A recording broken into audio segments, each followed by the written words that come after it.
Prashant sir, ഇന്ത്യയിലാകമാനം ഈ അനധികൃത കുടിയേറ്റത്തെക്കുറിച്ച് നമ്മൾ നിരന്തരമായി ചർച്ച ചെയ്തുകൊണ്ടിരിക്കുന്ന ഒരു കാര്യമാണ്. പലയിടങ്ങളിലും ഈ അനധികൃത കുടിയേറ്റം വലിയ തലവേദനയാവുകയും പല രാജ്യങ്ങളും എന്താണ് ഈ പറയുന്ന മനുഷ്യത്വം എന്ന് പറയുന്ന കാര്യത്തിന് പോലും രാജ്യസുരക്ഷയ്ക്ക് അപ്പുറത്തേക്ക് വില കൊടുക്കാതെ രാജ്യസുരക്ഷയാണ് ഏറ്റവും പ്രാധാന്യം എന്ന് പറഞ്ഞുകൊണ്ട് അവരുടെ മറ്റു കാര്യങ്ങളൊന്നും ചിന്തിക്കാതെ ഈ അനധികൃത കുടിയേറ്റക്കാരെ ഒക്കെ നാട് കടത്തുന്ന ഒരു രീതിയുണ്ട്. അതിൽ ഏറ്റവും പ്രധാനപ്പെട്ടതാണ് അമേരിക്ക. ഇപ്പോൾ യൂറോപ്പ് തുടങ്ങിയിട്ടുണ്ട്. മറ്റു പല രാജ്യങ്ങളും അതിനോടനുബന്ധിച്ച് ചില തീരുമാനങ്ങൾ എടുക്കുന്നു എന്നാണ് പുറത്തു വരുന്ന വാർത്തകൾ. ഇന്ത്യയിൽ പക്ഷെ എന്താണ്, എല്ലാ കുടിയേറ്റക്കാരനും ബംഗ്ലാദേശിയും റോഹിംഗ്യകളും എല്ലാം കുടിയേറി ഇങ്ങനെ നിൽക്കുകയാണ്. അതിൽ ഒരു ആസാമിൽ മാത്രമാണ് ശക്തമായ ഒരു തീരുമാനമെടുത്തുകൊണ്ട് ഇവരെ തിരിച്ചയക്കാനുള്ള തീരുമാനമെടുക്കുകയും കുറെ അധികം ആളുകളെ തിരിച്ചയക്കുക. എനിക്ക് തോന്നുന്നു ഏകദേശം 30,000-ൽ പരം ആളുകളെ ആസാം സർക്കാർ പുറത്താക്കിയിട്ടുണ്ട് എന്നാണ് ഞാൻ മനസ്സിലാക്കുന്നത്. ഇനിയും ഏകദേശം 1,00,000-ൽ പരം ആളുകൾ അങ്ങനെ പുറത്താകാനുണ്ട്. പക്ഷേ മറ്റു പല സംസ്ഥാനങ്ങളിലും ഈ അനധികൃത കുടിയേറ്റക്കാർ പല രൂപങ്ങളിൽ പല ഭാവങ്ങളിലൊക്കെ നിൽക്കുന്നുണ്ട്. അപ്പം ഗവൺമെന്റ് ശക്തമായ ഒരു നിലപാട് അക്കാര്യത്തിൽ സ്വീകരിക്കുന്നു എന്നതാണ് നമ്മൾ മനസ്സിലാക്കാൻ. എങ്കിൽ പോലും ഈയിടെ ഒരു സംസ്ഥാനത്ത് നടന്ന ഒരു കാര്യം, അതായത് ആ സംസ്ഥാനത്ത് അനധികൃത കുടിയേറ്റവുമായി ബന്ധപ്പെട്ട് അവിടുത്തെ സർക്കാർ കർശനമായ നടപടി സ്വീകരിക്കാൻ തീരുമാനിച്ചപ്പോൾ മുസ്ലിങ്ങളെ ആക്രമിക്കുന്നു, ന്യൂനപക്ഷങ്ങളെ ആക്രമിക്കുന്നു എന്ന് പറഞ്ഞുകൊണ്ട് കോൺഗ്രസിന്റെ ഒരു MP രംഗത്ത് വരികയും ഇത് വഴിതിരിച്ചു വിടാനുള്ള ഒരു ശ്രമങ്ങൾ നടത്തുകയും ഒരു പോളറൈസേഷൻ ഉണ്ടാക്കി അവിടെ രാഷ്ട്രീയ ലാഭം ഉണ്ടാക്കാൻ പറ്റുമോ എന്നുള്ളതാണ് അവർ ശ്രമിച്ചത്. ഏത് കാര്യം ചെയ്താലും അവിടെ രാഷ്ട്രീയ ലാഭം കൊയ്യാനുള്ള ഒരു നീക്കം നടക്കുകയും രാജ്യത്തിന്റെ സുരക്ഷയോ രാജ്യത്തിന്റെ സുരക്ഷിതത്വമോ ഒന്നും നോക്കാതെ വോട്ട് ബാങ്ക് രാഷ്ട്രീയം മാത്രം കോൺഗ്രസ് കളിക്കുന്നു എന്നാണ് മനസ്സിലാക്കുന്നത്. ഇത് ഏത് സംസ്ഥാനമാണ്, എവിടെയാണ് എന്നൊക്കെ സാറ് തന്നെ പറഞ്ഞാൽ കുറച്ചുകൂടെ ആളുകൾക്ക് ബോധ്യപ്പെടുമെന്നാണ് ഞാൻ വിശ്വസിക്കുന്നത്. എന്താണ് സാർ കൂടുതൽ വിവരങ്ങൾ? ഇപ്പൊ ഇത് ഗുജറാത്തിലാണ് ഏറ്റവും അവസാനം ഈ സംഭവം. ഗുജറാത്തിൽ എന്ന് പറഞ്ഞാൽ ഗുജറാത്ത് മുനിസിപ്പാലിറ്റി അല്ലെ, ഗോവിന്ദപുരം സ്ഥലത്ത് അനന്താബാദ് മുനിസിപ്പാലിറ്റിയിലാണ് ഈ സംഭവം. ഈ സംഭവം എന്ന് പറഞ്ഞാൽ അവിടുത്തെ ഇൻഫ്രാസ്ട്രക്ചർ ഡെവലപ്മെന്റുമായിട്ട് ബന്ധപ്പെട്ട് റോഡിന് വീതി കൂട്ടുകയാണ്. റോഡിന് വീതി കൂട്ടുമ്പോൾ റോഡിന് വീതി കൂട്ടി റോഡ് സൈഡിലുള്ള കെട്ടിടങ്ങൾ പൊളിക്കേണ്ടതായിട്ടുണ്ടല്ലോ. അപ്പൊ ഇതിന് അനധികൃതമായിട്ടാണേലും അല്ലെങ്കിൽ ഇപ്പോഴത്തെ നമ്മുടെ നിയമം അനുസരിച്ച് നമ്മൾ ഇവിടെ പ്രോപ്പർട്ടി ആണെങ്കിൽ പോലും നമുക്ക് ഗവൺമെന്റിന് ഡെവലപ്മെന്റ്സ് വന്നു കഴിഞ്ഞാൽ നമ്മൾ അതിനകത്ത് മസിൽ പിടിക്കാനോ നോക്കത്തില്ല. പണ്ടത്തെ കൊണ്ട് കോടതി പോലും പോകാനൊക്കെ. അപ്പൊ നമ്മൾക്ക് അതിന് വേണ്ട ക്ലെയിം നമുക്ക് കൊടുക്കണം. അത് നിയമപരമായിട്ട് നമുക്ക് കിട്ടേണ്ട കാശ് കിട്ടണം. അപ്പൊ നമ്മൾ ചോദിക്കുന്ന കാശ് കൊടുത്താണ് ഇപ്പൊ പ്രോപ്പർട്ടി ഗവൺമെന്റ് ഏറ്റെടുക്കുന്നത്. അപ്പൊ അതൊന്നുമല്ല, അനധികൃതമായിട്ട് സർക്കാർ ഭൂമി തന്നെ കയ്യേറി വെച്ചിരിക്കുകയാണ്. കടകൾ പണിഞ്ഞു വെച്ചിരിക്കുന്നു. വളരെ കൂടുതലായിട്ട് ആൾക്കാര് ആയിരക്കണക്കിന് വീടുകൾ അല്ലെങ്കിൽ 100 വീടുകളൊക്കെ ഉണ്ടാകുന്ന സംവിധാനം ഉണ്ടാകുന്നു. അതിനകത്ത് പിന്നെ പള്ളിയും കൂടെ പണി വെച്ചു. അപ്പൊ ഇതെല്ലാം ഒരു 167 വീടും അല്ലെങ്കിൽ കടകളും 2 പള്ളികളും ഒക്കെ നീക്കം ചെയ്തപ്പോൾ അവിടുത്തെ MP അദ്ദേഹം ഗുജറാത്തിലെ ഏക മുസ്ലിം MP കോൺഗ്രസിന്റെ, അദ്ദേഹം അവിടെ വന്നിട്ട് മുസ്ലിങ്ങൾക്ക് വേണ്ടി സംസാരിക്കുകയാണ്. കാരണം മുസ്ലിങ്ങൾ തെരുവിലാണ്, കുഞ്ഞുങ്ങൾ തെരുവിലാണ്, സ്ത്രീകൾ തെരുവിലാണ്. അതായത് ഈ തെരുവിൽ നിൽക്കുന്ന ആൾക്കാര് വേറെ രാജ്യത്തുനിന്നും മ്യാൻമറിൽ നിന്നും അല്ലെങ്കിൽ ബംഗ്ലാദേശിൽ നിന്നും വന്ന മുസ്ലിങ്ങളെ ഇവിടെ കൊണ്ടുവന്ന് ഇതുപോലെ ഒരു സ്ഥലം കാണിച്ചു കൊടുത്തിട്ട് അവിടെ കിടന്നു, നീ അവിടെ എന്ത് തോന്നിവാസം വേണേലും കാണിച്ചോ, പള്ളി പണിഞ്ഞോ, നിന്റെ രാജ്യത്തുണ്ടായിരുന്നതിനെക്കാട്ടി എന്ത് തോന്നിവാസം കാണിക്കാൻ എല്ലാ സംവിധാനവും ഉണ്ടാക്കിത്തരാൻ ഞാനൊരു കാർഡ് തരും, അത് തിരിച്ചറിയൽ കാർഡോ ID കാർഡോ പാസ്പോർട്ടോ ഒക്കെ ആയിരിക്കും, ഞാൻ ഇവിടെ മത്സരിക്കുമ്പോൾ എനിക്ക് വോട്ട് ചെയ്യണം. അപ്പൊ ഇങ്ങനത്തെ ഇന്ത്യയിലെ ഒരു ഭൂമിശാസ്ത്രപരമായ എല്ലാ സംവിധാനവും തകർക്കുകയും ജനാധിപത്യ മര്യാദ പോലും ലംഘിക്കുന്നതിന് ഇതുപോലെ അനധികൃത കുടിയേറ്റക്കാരെ ഉപയോഗിക്കുന്നത് കൊണ്ടാണ് നമ്മളിപ്പോൾ വളരെ കൃത്യമായിട്ട് ബംഗ്ലാദേശിന്റെ വിഷയത്തിന് ശേഷം ഇവിടുത്തെ മ്യാൻമറിലെ മുസ്ലിങ്ങളെയും ബംഗ്ലാദേശികളെയും തിരിച്ചയക്കുന്നതിന് വേണ്ടി തീരുമാനിക്കുന്ന ഒരു സാഹചര്യം ഉണ്ട്. അപ്പൊ എല്ലായിടത്തും ഇതുപോലെ കുടിയേറ്റവും കയ്യേറ്റവും വളരെ കൃത്യമായിട്ട് ഒഴിപ്പിക്കുന്ന ഒരവസ്ഥയുണ്ട്. അപ്പൊ ഈ മുസ്ലിങ്ങൾ പലായനം ചെയ്യേണ്ടി വരും. അപ്പൊ ഇവിടെ എല്ലാം പരിശോധിക്കുമ്പോൾ മറ്റു ജാതിക്കാർക്ക് ഭൂമി ഉണ്ടോ ഇല്ലയോ, അവർക്ക് ഇവിടെ താമസിക്കാനും പറ്റുന്നില്ല വാർത്ത. കാരണം ഇത്രയും ഇടയ്ക്ക് വരുമ്പോൾ ഭൂമി ഇല്ലാത്തവൻ ഇവിടെ മുസ്ലിങ്ങൾ മാത്രമല്ലല്ലോ, ഈ ഇന്ത്യയിൽ തന്നെയുള്ള ഭൂമി ഇല്ലാത്ത കണ്ടമാനം ആൾക്കാർ നമ്മൾ കണ്ടിട്ടില്ല നമ്മുടെ റോഡ് സൈഡിലൊക്കെ ഇറങ്ങും. പക്ഷെ അവർക്ക് ഇതിന്റെ ഇടയ്ക്ക് ഒരു സ്പേസ് പോലും കിട്ടുന്നില്ല. അത് മനസ്സിലാവുന്നുണ്ട്. അപ്പൊ ഇടയ്ക്ക് ഒരു സ്പേസ് കൊടുത്താൽ ഇവർക്കിടെ താല്പര്യങ്ങൾ സംരക്ഷിക്കാൻ, ഇവർക്ക് രഹസ്യമായിട്ട് എന്തെങ്കിലും അജണ്ട ഉണ്ടെങ്കിൽ അത് കോപ്പ് കൂട്ടാൻ, അവരുടെ രഹസ്യ അജണ്ടകൾ ഉണ്ടാക്കുന്നതിന് വേണ്ടി ബാക്കി ആൾക്കാർ വന്നു കഴിഞ്ഞാൽ നടക്കത്തില്ലാത്തൊരു അവസ്ഥ. അതായത് എന്തിനും തയ്യാറാക്കുന്ന അല്ലെങ്കിൽ തയ്യാറാവാൻ ആൾക്കാരെ സ്വരുക്കൂട്ടുന്നതിന് വേണ്ടി ഇതുപോലുള്ള കയ്യേറ്റങ്ങൾ, അനധികൃത കുടിയേറ്റവും കയ്യേറ്റവും ഈ രാജ്യത്ത് പ്രാപ്തമായിട്ട് വരുന്നുണ്ടോ എന്ന് നമ്മുടെ രഹസ്യാന്വേഷണ വിഭാഗം കണ്ടെത്തിയിട്ടുണ്ട്. അതുകൊണ്ട് തന്നെ കർശനമായിട്ട് ഇപ്പം ഡൽഹിയിൽ നിങ്ങൾ കണ്ടല്ലോ, ഡൽഹിയിൽ ആം ആദ്മി പാർട്ടി ഇപ്രാവശ്യം ജയിക്കാത്തതിന്റെ കാരണം ബംഗ്ലാദേശികൾ വോട്ട് ചെയ്യാൻ പറ്റിയില്ല, മ്യാൻമർ മുസ്ലിങ്ങൾക്ക് വോട്ട് ചെയ്യാൻ പറ്റില്ല. അവിടുത്തെ ഇലക്ഷൻ കമ്മീഷനും BJP പട്ടാളവും പോലീസും എല്ലാം കൂടെ കൃത്യമായിട്ട് ഇടപെട്ടു. ഈ പശ്ചിമ ബംഗാൾ ഇതുപോലെ ആ ഒരു അവസ്ഥയിലേക്ക് കൊണ്ടുവന്നിട്ട് അവിടെ മമതാ ബാനർജി അധികാരത്തിൽ വരത്തില്ല. അപ്പൊ ഈ ഗുജറാത്തിലെ അവസ്ഥ എന്ന് പറഞ്ഞാൽ, ഗുജറാത്തിൽ ഇപ്പം കഴിഞ്ഞ നമ്മുടെ തദ്ദേശ സ്ഥാപന തെരഞ്ഞെടുപ്പിൽ ഈ BJP ഇതുവരെ അവിടെ സീറ്റ് കൊടുക്കത്തില്ലായിരുന്നു പാർലമെന്റിൽ, അല്ലെങ്കിൽ മറ്റ് ഇപ്രാവശ്യം ഒരു 135 സീറ്റ് കൊടുത്തു. അതിനകത്ത് 87 സീറ്റിൽ അവർ ജയിച്ചു തദ്ദേശ ഭരണ സ്ഥാപനങ്ങൾ. അതുകൊണ്ട് BJP തീരുമാനിച്ചിട്ടുണ്ട്. BJP ഇതുവരെ പറഞ്ഞിരുന്നെന്ന് പറഞ്ഞാൽ കോൺഗ്രസ് ഉൾപ്പെടെയുള്ള പ്രതിപക്ഷ പാർട്ടികൾ BJP എന്ന് പറയുന്ന പാർട്ടി മുസ്ലിം വിരുദ്ധ പാർട്ടിയാണ്, രാജ്യവിരുദ്ധ പാർട്ടിയാണെന്ന് പറഞ്ഞ് അവരെ പറഞ്ഞ് ബോധ്യപ്പെടുത്തി തെറ്റിദ്ധരിപ്പിച്ചു വെച്ചിരുന്നു. അതിനകത്ത് അവർക്ക് മാറ്റം വന്നു തുടങ്ങി. അതായത് ഇവര് തെറ്റിദ്ധരിപ്പിച്ചിരിക്കുന്ന മുസ്ലിങ്ങളും ഇന്ന് ചിന്തിച്ചു തുടങ്ങി. കാരണം നിരന്തരമായിട്ട് BJP കുഴപ്പമാ, നിങ്ങളെ കൊല്ലും. അപ്പൊ അവര് നോക്കി 10 കൊല്ലം 12 കൊല്ലം ഇതുവരെ ഞങ്ങളെ വന്യമായിട്ട് ജീവിക്കുന്ന ആരെയും കൊല്ലാൻ വന്നിട്ടില്ല. ഇപ്പൊ പിടിക്കാൻ ചെന്നവെന്ന് പറഞ്ഞാൽ പിടിച്ചു നോക്കുമ്പോൾ അവരെല്ലാം മറിച്ചു നോക്കുമ്പോഴൊക്കെ ഇപ്പൊ ബംഗ്ലാദേശി, മ്യാൻമറിൽ നിന്നൊക്കെ വന്നവന്മാരാ. അപ്പൊ അവർക്കേ ഉള്ളൂ കുഴപ്പം, ഇവിടുത്തുകാർക്കൊന്നും കുഴപ്പമില്ല. അപ്പൊ ഇവരുടെ ഈ രീതികളും കള്ളപ്രചരണങ്ങളും ഒക്കെ വ്യാപകമായിട്ട് പൊളിച്ച്, അല്ലെങ്കിൽ ജനങ്ങളുടെ പൊളിയുന്ന ഒരവസ്ഥ. അതായത് ഇപ്പൊ ഇവർക്ക് കിട്ടിക്കൊണ്ടിരിക്കുന്ന വോട്ടെന്ന് പറഞ്ഞാൽ മുസ്ലിങ്ങളുടെ വോട്ട്, നാളെ കാലത്ത് അതും കിട്ടാത്ത ഒരവസ്ഥയിലേക്ക് വരും. ഗുജറാത്തിൽ ഇപ്പൊ കോൺഗ്രസ് അയക പിടിച്ചിരിക്കുന്നത് പറഞ്ഞാൽ ഇപ്പം ഈ പറയുന്ന പഞ്ചായത്ത് തെരഞ്ഞെടുപ്പിൽ കുറച്ചെങ്കിലും സീറ്റുകൾ കിട്ടിയത് മുസ്ലിം ഭൂരിപക്ഷ ഏരിയയില. പക്ഷെ ഇപ്പൊ BJP കൊടുത്തിരിക്കുന്ന മുസ്ലിം കാൻഡിഡേറ്റിന് 75-80% അവർ ജയിച്ചിരിക്കുന്നു. അടുത്ത പ്രാവശ്യം അവര് BJP ഇപ്പം തീരുമാനമെടുത്തിരിക്കുന്നത് നിയമസഭാ സീറ്റുകളിൽ മുസ്ലിങ്ങളെ മത്സരിപ്പിക്കാൻ പോവാ. മുസ്ലിങ്ങള് ദേശസ്നേഹികളായിട്ടുള്ള മുസ്ലിങ്ങൾ വരട്ടെ, അങ്ങനത്തുള്ളവർ തിരിച്ചറിഞ്ഞ് വരട്ടെ എന്നുള്ള രീതിയിലേക്ക് BJP പോകുന്നു. അപ്പം BJPക്ക് ഇനിയും ഈ പറയുന്ന പോലെ ഹിന്ദു വോട്ടുകൾ മാത്രമല്ല, ഈ ദേശസ്നേഹികളായിട്ട് മുസ്ലിം വോട്ടുകളും അല്ലെങ്കിൽ ക്രിസ്ത്യാനികളുടെ വോട്ടുകളും ബാക്കിയുള്ള ജാതിക്കാരുടെ വോട്ടുകളും ഒക്കെ കിട്ടുന്ന ഒരു അവസ്ഥയിലേക്ക് പോവാണ്. അപ്പൊ ഇവരെന്ന് പറഞ്ഞാൽ നമ്മൾ മനസ്സിലാക്കേണ്ടത്, ഇപ്പൊ ഈ പറയുന്ന മുസ്ലിങ്ങൾ പലായനം ചെയ്യുന്നു, അല്ലെ മുസ്ലിങ്ങളെ ഇല്ലായ്മ ചെയ്യുന്നു, മുസ്ലിം കുഞ്ഞുങ്ങൾ തെരുവിൽ നിൽക്കുന്നു, മുസ്ലിം സ്ത്രീകൾ തെരുവിൽ നിൽക്കുന്നു എന്ന് പറയുമ്പോൾ ഇത് എവിടുത്തെ മുസ്ലിങ്ങളാന്നുള്ള കാര്യം വ്യക്തമാക്കണ്ടേ? അപ്പൊ ഇത് എവിടുത്തെ മുസ്ലിങ്ങളാണെന്നുള്ള കാര്യം വളരെ വ്യക്തമായിക്കൊണ്ടിരിക്കുകയാണ്.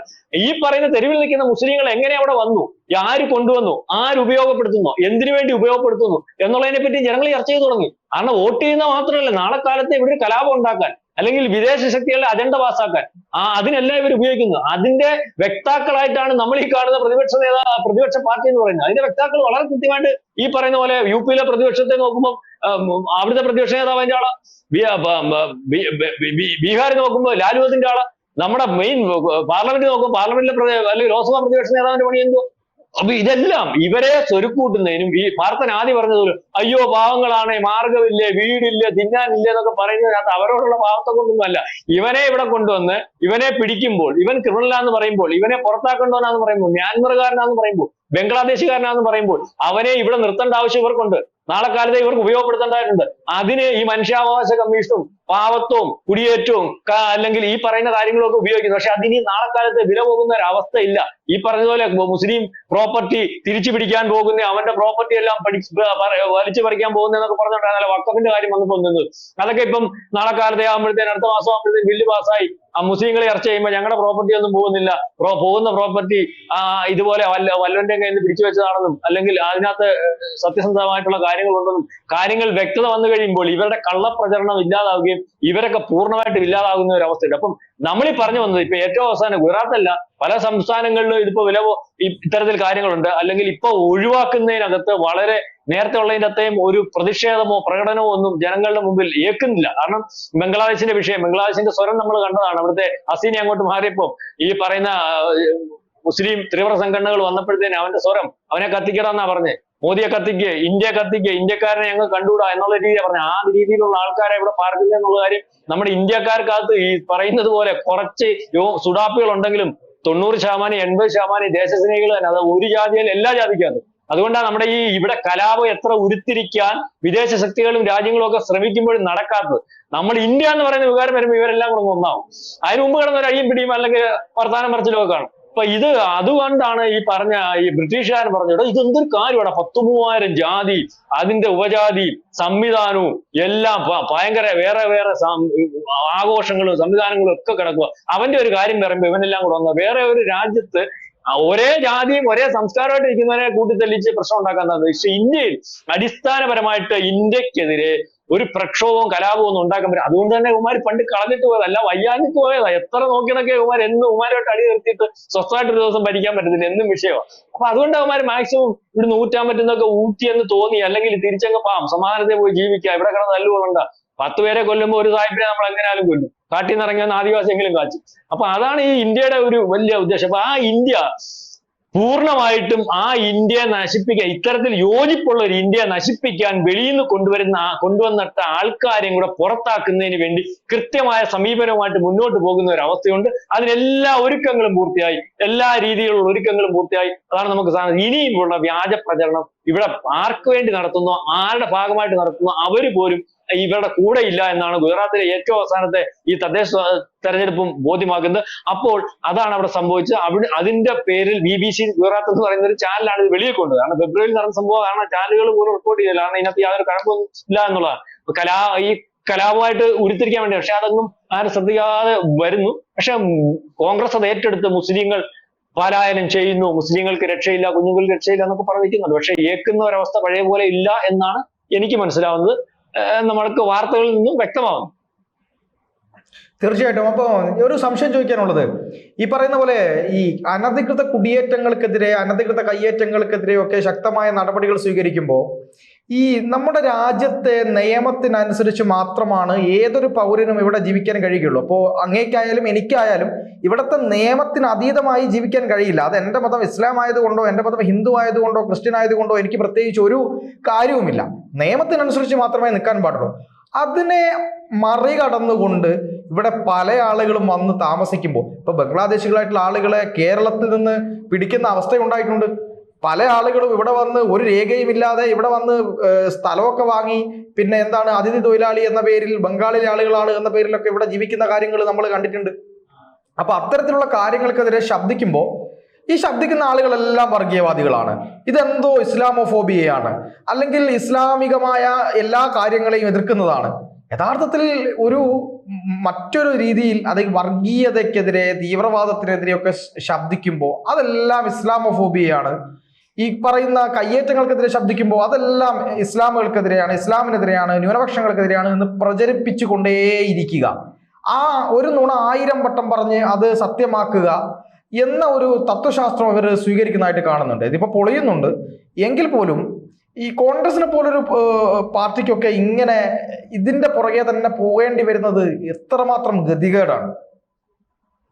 അത് പാർത്ഥനി പറഞ്ഞതുപോലെ ഗതികേടല്ല, അവർക്ക് വരുമാന മാർഗം ഇങ്ങനെ ഈ പറയുന്ന രാജ്യത്തെ ഒറ്റുകൊടുത്തായിരുന്നല്ലോ ഈ 10-60 കൊല്ലം നിന്ന് നമ്മൾ പരിശോധിക്കുമ്പോൾ.